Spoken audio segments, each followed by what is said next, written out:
का रहस्य भूमिका। किसी ने कभी नहीं सोचा था कि शहर से दूर वीराने में खड़ी वह पुरानी हवेली किसी भयानक रहस्य को छुपाए बैठी है। लेकिन जब चार दोस्तों ने वहां रात बिताने की ठानी, तो उन्हें एहसास हुआ कि कुछ दरवाजे कभी नहीं खोलने चाहिए। अध्याय 1। चुनौती का खेल। आदित्य, रोहन, निकिता, ये चार दोस्त हमेशा रोमांच की तलाश में रहते थे।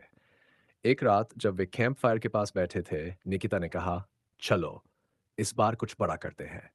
रोहन ने मुस्कुराते हुए कहा, कैसा बड़ा? पुरानी ठाकुर हवेली में रात बिताने का चैलेंज। निकिता की आंखों में शरारत थी। आदित्य और स्नेहा ने घबराकर एक दूसरे को देखा।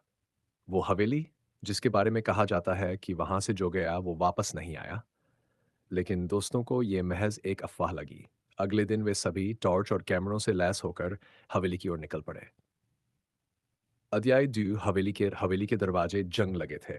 रोहन ने धक्का दिया और दरवाजा चरमराता हुआ खुल गया। अंदर घना अंधेरा था और हवा में एक अजीब सी सरांत भरी थी। कहीं चूहे मरे होंगे, आदित्य ने मजाक किया, लेकिन उसके गले में हल्की घबराहट थी। वे चारों आगे बढ़े। हर कोने में धूल जमी थी, फर्नीचर टूटा हुआ था और दीवारों पर अजीब आकृतियां उभरी थीं। तभी अचानक ठक ठक, सीढ़ियों से किसी के उतरने की आवाज आई। सभी सुन्न हो गए। कोई मजाक मत करना, स्नेहा ने कांपते हुए कहा। लेकिन कोई कुछ नहीं कर रहा था। आवाज खुद ब खुद गूंज रही थी।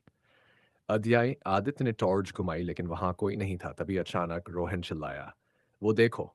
एक लंबी काली परछाई दीवार पर हिल रही थी। लेकिन समस्या यह थी, इनसे कि ये थी, वहां कोई खड़ा नहीं था। हवा ठंडी हो गई। स्नेहा की सांसें तेज हो गई। हमें यहां से निकलना चाहिए, उसने फुसफुसाते हुए कहा। लेकिन निकिता, जो सबसे ज्यादा बहादुर बनती थी, आगे बढ़ गई। यह सब सिर्फ हमारा वहम है, उसने कहा। तभी दरवाजा जोर से बंद हो गया। अब वे हवेली में फंस चुके थे। अध्याय 4। दरवाजे के पीछे क्या था? चारों ने मिलकर दरवाजा खोलने की कोशिश की, लेकिन वह जैसे किसी अदृश्य ताकत ने बंद कर दिया हो। तभी निकिता के कानों में एक फुसफुसाहट सुनाई दी। तुम यहां क्यों आए? उसकी आंखें डर से फैल गईं। किसी ने मुझसे कुछ कहा। आदित्य ने गहरी सांस ली। हमें यहां से निकलने का कोई और रास्ता ढूंढना होगा। वे दौड़ते हुए ऊपर के कमरे में गए। वहां एक पुराना झूला हिल रहा था, जैसे कोई उस पर बैठा हो। अचानक झूला रुक गया और एक सफेद साया उनके सामने प्रकट हुआ। उसके चेहरे पर आंसू थे। मुझे बचाओ। अध्याय 5। हवेली का रहस्य। चारों कांप उठे। कौन हो तुम? रोहन ने हिम्मत करके पूछा। भूति ने उनकी तरफ देखा और धीरे धीरे उसकी शक्ल बदलने लगी। वह पहले एक लड़की थी जिसे सालों पहले यहां मार दिया गया था। इस हवेली में हर साल एक आत्मा को कैद किया जाता है, एंड अगर तुमने इस जगह को छोड़ने की कोशिश की तो तुम भी अगले होंगे। अब उनकी सांसें अटक गई थीं। अब अध्याय 6। आखिरी रास्ता। आदित्य को अचानक एक पुरानी किताब दिखी। उसमें लिखा था, जो भी इस हवेली की आत्माओं को मुक्त करना चाहता है उसे सत्य की शपथ लेनी होगी।